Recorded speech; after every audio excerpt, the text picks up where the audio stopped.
retro synth techno. I guess that's this video. You ready for that? Let's go do it right now.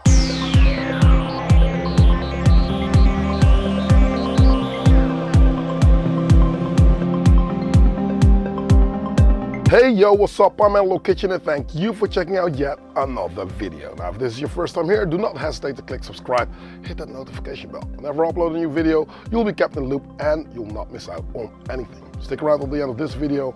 I will tell you about Discord, I'll tell you about Patreon, the connection on the community, on how people are actually just finding each other there, how it's cool, so stay tuned for that. I want to make 80s kind of music. I love the synths, I love the sounds, I love the way it feels, and I love the retro aspect of it. So everything seems to be coming back nowadays. Now, I'm using two expensive synthesizers. You can debate that. You do not have to use those expensive synthesizers to get the same result. Follow along, I will tell you on how the envelopes on, especially the bass is, how I'm using it. So it should be something you can take away in your journey in making that kind of vibe. You ready? Not gonna make it too long, the intro. Let's head over to the live set, let's make it work. So let's go retro, shall we? Cool, now I've got the sequential tom loaded up. There's a kick playing and the kick plays was this. Fairly simple. Now I've got my drum set laid out, so as you can hear, so that's my sequential tom. Now the kick, in comparison to the Lindrum, this one's got more low end, which is what we need for this kind of vibe. Now, obviously I'm on a higher BPM, so looking at the BPM is 132. That's where we're going to go, 132. Now what I'm going to do is a fairly simple kind of groove, you know, like if you listen to the Michael Jackson vibe of yesteryear, it's the same kind of vibe. So what I'm going to do is play a clap every other beat. So we're going to start with a kick like this. And the sequence is running over 4 bars here. There's 2 snares, a low one and a high one. I'm up to go for the highest snare, so I'm going to go in and record, say 1, 2, 1, 2, 1, 2, 1. Cool, right? Now, clap. I'm gonna go for the lower clap.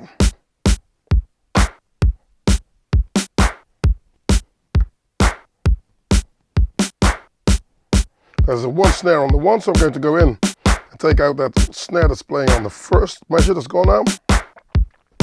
I'm going to mix it out with the pad levels in a second. Or I might just do it right now because it's a bit too loud. So we're going to go to pad mixer. This one's loud. Turn it down a bit.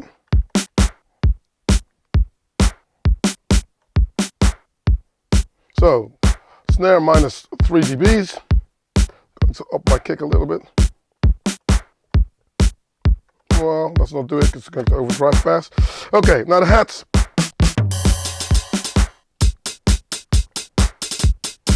Straight in.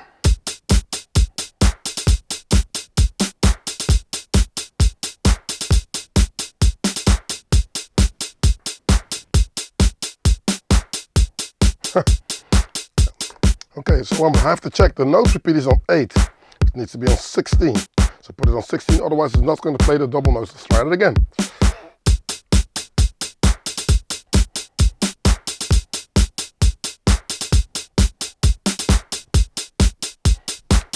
There you go.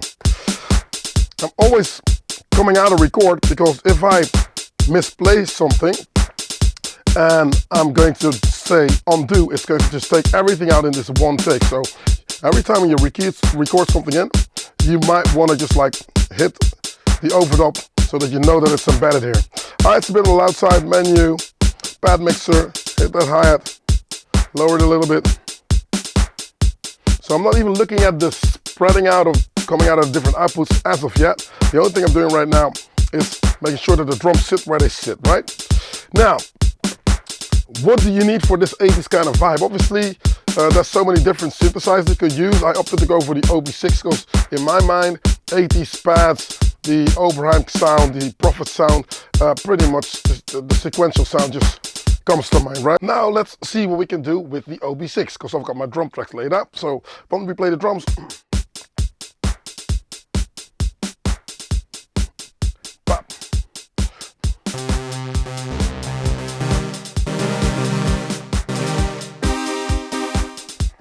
C. Okay.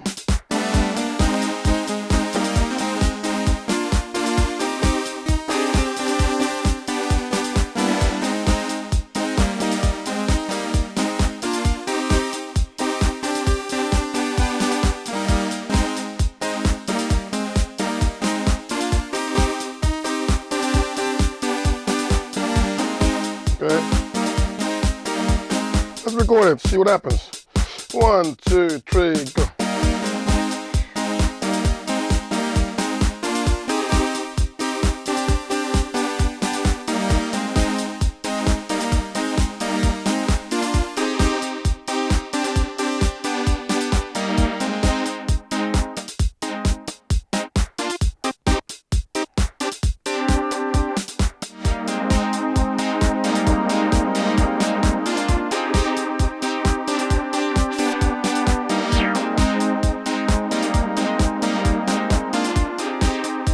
A little bit of a pen thread on there.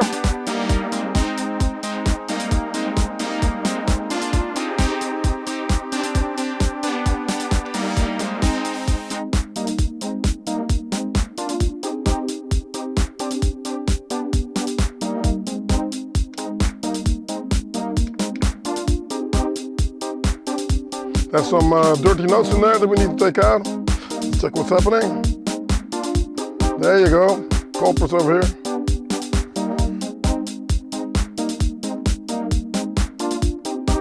A little bit longer.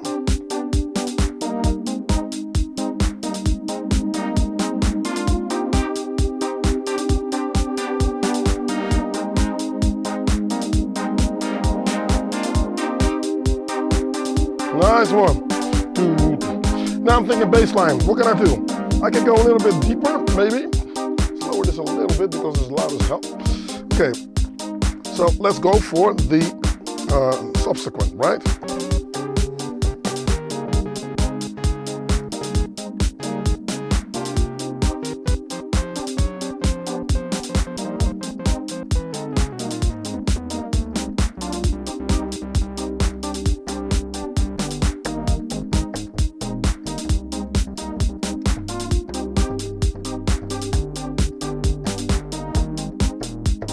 Okay, find the notes.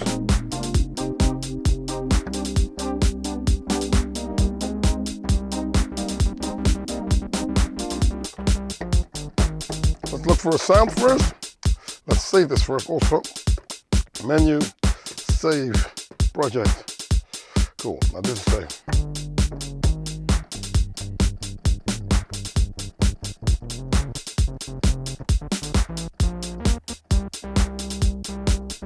Find a sound. Stop it.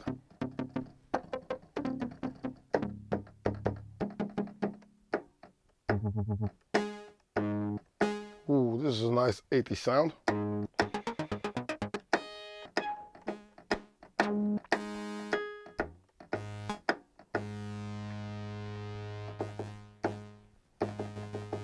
Maybe with a note repeat. So I put note repeat on, shift there, and put it on 8.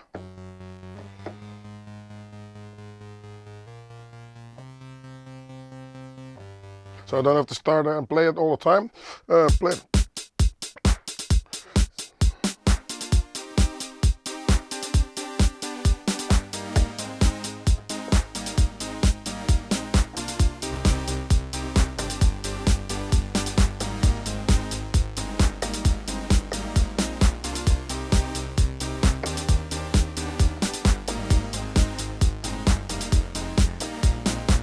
Ah, nice.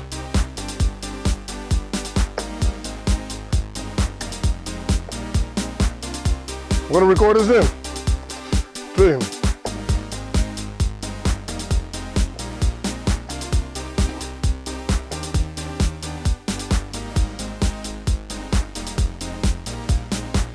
Okay, I'm liking this. Let's listen to the bass in solo.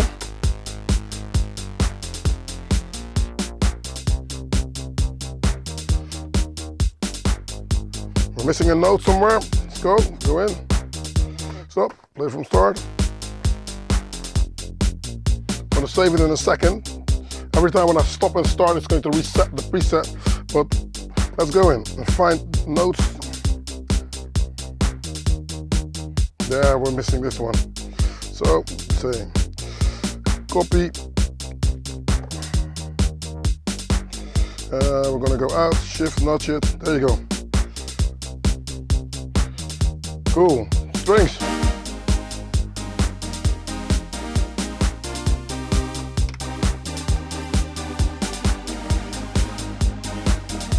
Put a little bit of effect on there, but it's a little bit too much on the delay side.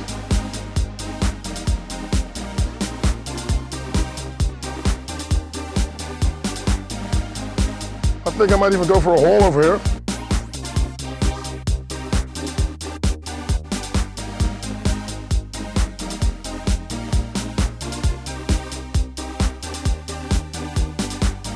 Yeah, I'm liking this. Longer notes.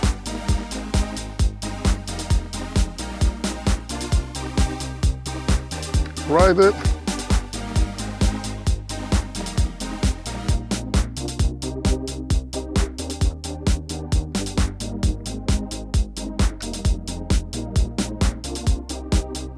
You're gonna like it, man. Yeah, I'm liking that. Now the trick also with this kind of vibe is, you know, you have to keep it simple. What I usually do is I'll stick different elements on different sequences, so that if I want to build up a track, this is the basic thing, right? So I will go in and say like, okay, let's stop it quick fast. This is my first pattern, first sort of like, what is it, sequence, yeah? So in the next sequence page, you've got all your different sequences. You can do whatever you want. Usually I only use a few of those to build up a track when it comes to a track like this. Especially 80s, where you would like to do a breakdown, you would like to do a bridge, maybe some sort of, you know, there was a lot of stuff that happened in the 80s in terms of song structure that is not necessarily being done right now. I mean, if you find a bridge on a track, you're lucky, you know? So this thing is only playing this. I like to build up the track. So let's first rename this, say, I'm just gonna go in simple, right? I'm just gonna call it 1. So, yep, then I'm gonna copy the sequence to 2, rename this 2, do it. Then I'm going to say do it. So which means that now on this page here, you've got 2 different ones. This is 1, this is 2, right? So if I play this, 2, 3, this is going to start blinking. We're going to go to the next one. Bam. So now we're on 2, but nothing changed obviously. So what we're going to do is alter the sounds here, or at least first, this is the one that I start to always work my track into. And the second one is basically where I would like to say like this is where the track is already moving. So what we're going to do is copy it from here. So we're going to go for 3 and 4. Let's do that quick fast. I'm going to say copy this sequence, copy it to 3. Luckily we're going to say like rename it into 3 as well. 2, do it, and once we're here, let's do that stuff again. 3 is what we're going to just like copy onto 4. We're going to say 4, so do it. So which means now we've got 4 sequences, and now we can space out our track. If you think you need more, already do it ahead of time. And if you want to be safe and you're going to alter everything, just stick something here that you're going to delete afterwards. But you know, this is the main sequence that you're going to go to if you just like screw stuff up here. Right now, what I'm going to do is take the keys out here, which means the OB6. I will mute it, and I will go in.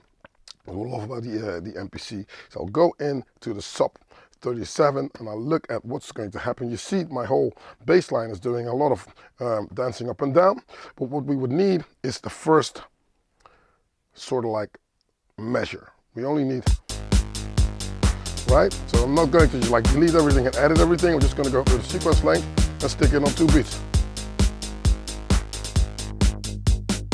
Now I'm going to save this, because every time I stop it, listen to this, and I'll play it again.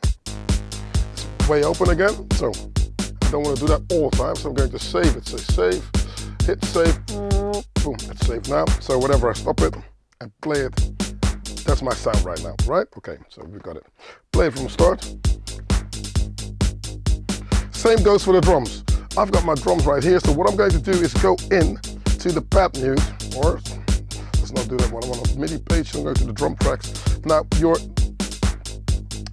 track mute is here with the drums, the OB6, which is cool for performance purposes. However, I'm going to go in to, and I'm not sure if it's working also here, so I'm going to go to the pad mute page. This is where all my drums are. Kick out.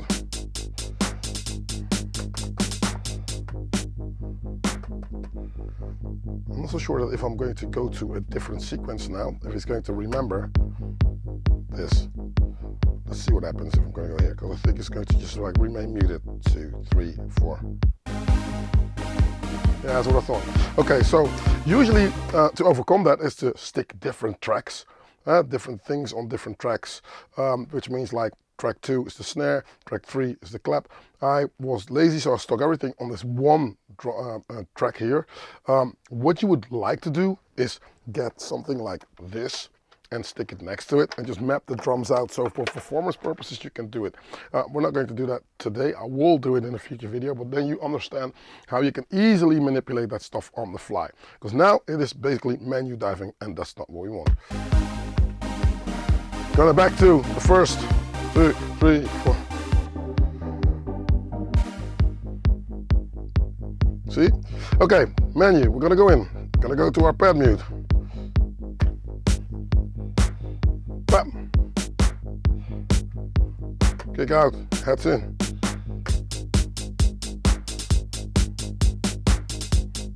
I'm liking it, but still, I'm gonna go and turn everything on.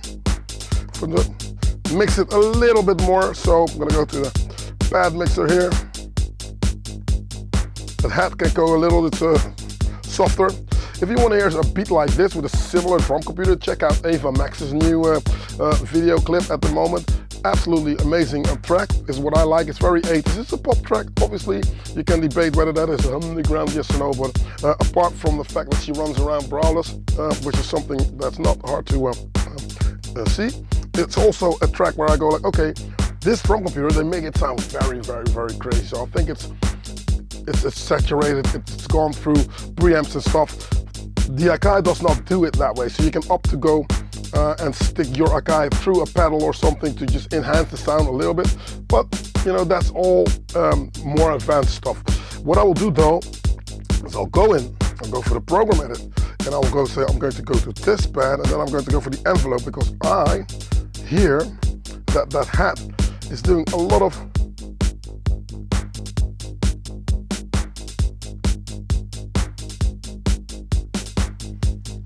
concentrate for a second.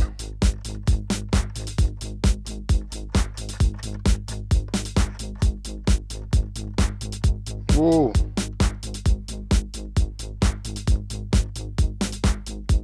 Yeah, see, it becomes a bit gritty now. I'm liking it. Now what I love about the MPC is that every sample on every pad can just like have its own effect. It's got its own thing.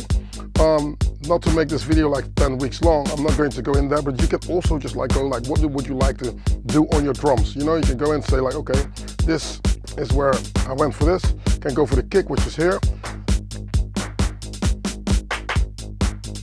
This clap, same thing, can also be a little shorter. The hold here, sustain, here. Because the nature of the snare, makes it a little bit more like almost electric boogie, if you will.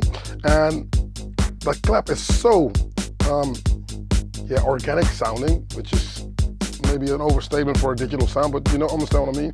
That you need to have the similar length happening. So this is what I like.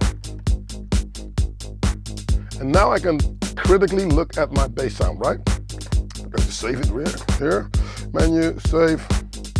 Why am I always hitting the MPC like it's done something bad? I don't know. Okay, so sound. I'm gonna go in here.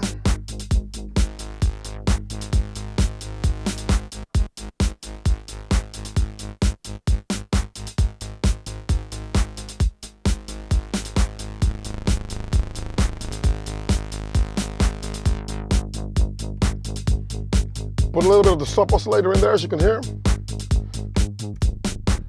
Put the octave on the first oscillator on 8. I need to have a little bit more of that 80s kind of vibe. Now what I'm going to do to take out low end is up the resonance. That's what happens with Moog synthesizers. Take out a bit of that multi-drive.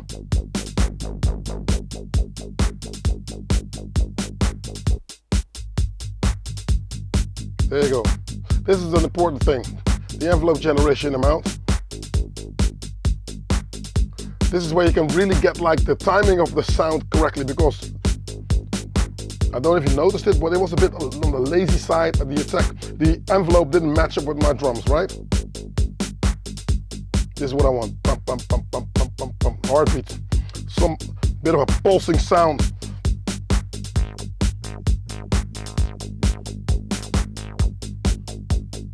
Now, everybody loves a low-end kind of content sound. Especially for this 80s sound. It's cool. In the 80s it was pretty much this, right? This might probably be a sound for the 80s, but now, in this day and age, we can get that similar vibe, but we can enhance the sound so much more because the sound quality has become much better. So what you would do is get that same character, but still not limit the sound too much. You know? So I'm going to give it a little bit more low end, which means the track is going to get longer, the bass sound is going to be longer. So my attack is on 0, obviously. I want it to start immediately.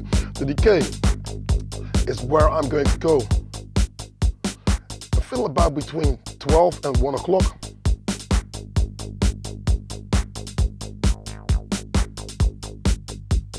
And then play around with the filter envelope and go almost on that same kind of, almost the same envelope here. But the sustain, I'll stick that on 10 o'clock. If you're looking at a clock, right? That's easy for you to understand. And the release goes on 1 o'clock, or on 1 as it says here. Now this sits neatly in the beat, right? Multi-drive, up it a little bit if you go overboard. It's definitely your grandma's teeth that are sounding like gritty and dirty. That's not what we want. So stick it on 3, multi-drive. Then you've got just enough sound. And the reso, as I said, there's more low end here. Stick it on 4 or on 11 o'clock. Now, you don't need to have a subsequent 37 to do this kind of vibe. Just follow along with what I'm doing, right? So the attack down, the decay, and just find your own sort of like vibe. Level-wise, these things will influence also what is happening, right? So if you are going to influence, if you're going to have longer sounds or shorter drum sounds or whatever, then you need to just figure out how the sound is. I think first you work with the drums. And once you have your drums set up, I mean, I'm not even overthinking it because this is just, you can have a little bit more intelligent drum programming, obviously, but for this, I think it's cool, right? Then, the bass sound is a very important part. It's part of the drums almost. So, this sound needs to be twofold. It needs to just be percussive, and at the same time, it needs to be also an audible audio sound. Because those pads are not going to help you out. It's just going to sit there and do whatever they do, right? Now, let's see. I'm still in limbo here when it comes to the filter. Tell me in the comment section, do you love your filters to be open a little bit more? Or do you love that subby kind of vibe? I opt to go for something in between, as I'm only using 2 synthesizers, right? Which brings me to the challenge. The January-February challenge. I'm going to do 2-month challenges now. The January-February challenge is make a synth pop, synth wave kind of techno track. Yeah? Use the sequential tom. You cannot use any other drum computer than that. So those samples, I will make them available for you so you don't have to even look around for them. I will make the samples that you're hearing right now. Those sequential tom samples, I'll put them in the description underneath this video in the next coming days, so bear with me. But listen to the sounds, play around with them. You have to sometimes alter the sounds a little bit, don't go overboard, and have one bass line and one string part, right? It doesn't need to be the OB6, does not need to be the subsequent. Make a track like that. And usually I say like don't make too many, but you know you can make as many as you want. Just drop them on my Discord, that's how we're going to do it. So if you're not a patron yet, this might be your chance to just get on board with the community. Right, okay, moving on, right? I'm going to save this sound. Bam! Drama.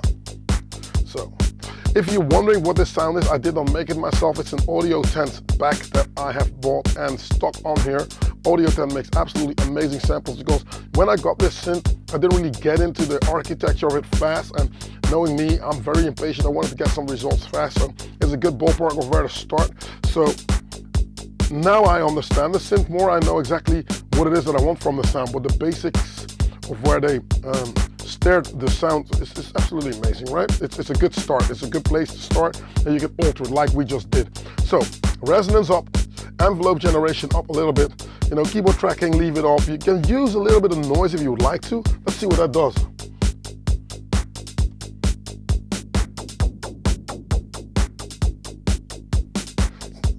But that only works if you're opening up your filter more, and that's not what we're going to do. So I'm going to take it out. But if you're making drum sounds or you want to have a little bit more percussive elements or a little bit more attack, noise is always a good place to add something to add to your sound. Now, I'm only going to use one oscillator here and one stop oscillator. So if I'm going to take out my drums, you can listen to the sound a little bit more. Ooh, come on. And find a nice middle ground between that low note and that oscillator one. Put in drums again, because I think it's hard to determine it on its own. Because if stuff sounds well on its own or crap on its own, that doesn't really matter. It needs to just like sit within the beat, and then you can determine whether this is something that you can use. Okay, I'm liking this, right? Okay, not to digress, I saved it. Now I'm gonna go to that second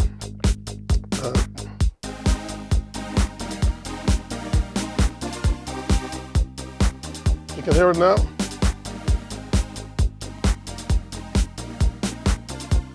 Nice. See?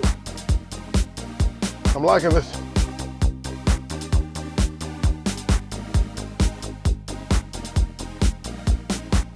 Yeah, I'm digging that.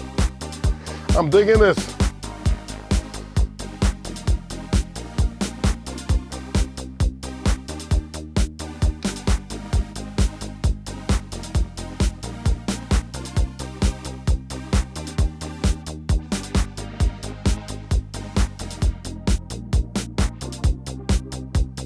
Trying to find the more smooth out sound.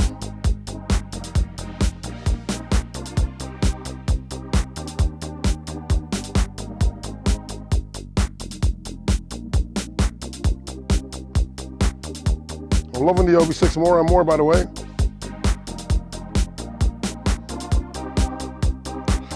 Going to put that hole a little bit longer.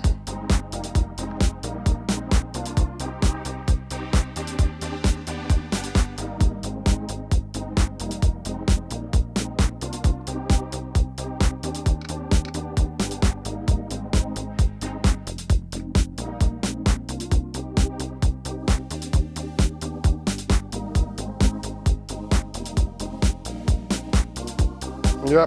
Also, thinking of the 80s, there was not a lot of low end involved, so you might even want to take out a little bit of that low frequency here on the filter, because it's a variable between a low pass and a high pass, as you can hear. So this is your equalizer right here.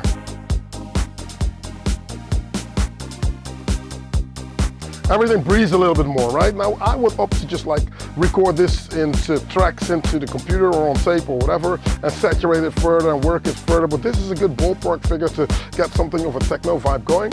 All right, now thanks for watching. I guess I'm going to jam it out, and leave a comment in the section below if you got similar ideas, and if you don't know how to just do certain things, don't be a stranger and you can always ask, right? Chris, Romano, and Rich are my new patrons. They follow me on patreon.com/analogkitchen. Thank you for watching. Thank you for checking it out. You won't be breaking the bank. It's a support platform where I just try to just like make better content, make better videos. And Discord is connected to Patreon. No, Patreon is connected to Discord, I should say. So on Discord we talk shop. That's very busy at the moment. There's a lot of people that are getting on board. So thank you guys for supporting me. Now this is my vibe. This is kind of a vibe on which I'm thinking I want to go a little bit more towards that kind of vibe life, you know what I mean? Just a little bit more of the 80s retro kind of flavor now. That's the thing. Stay tuned. The mixer project is going in the right direction. We are almost complete with the design on what we want to do. So we're going to start assembling stuff. We're going to start putting the pieces together. So keep your eye on this space. It's going to be absolutely amazing. Thank you for being here. Thank you. If you made it this far into the video, you are an absolute superstar. You know what? I'll catch you next week. You know where, here on another video. Analog Kitchen. Out.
Thank you.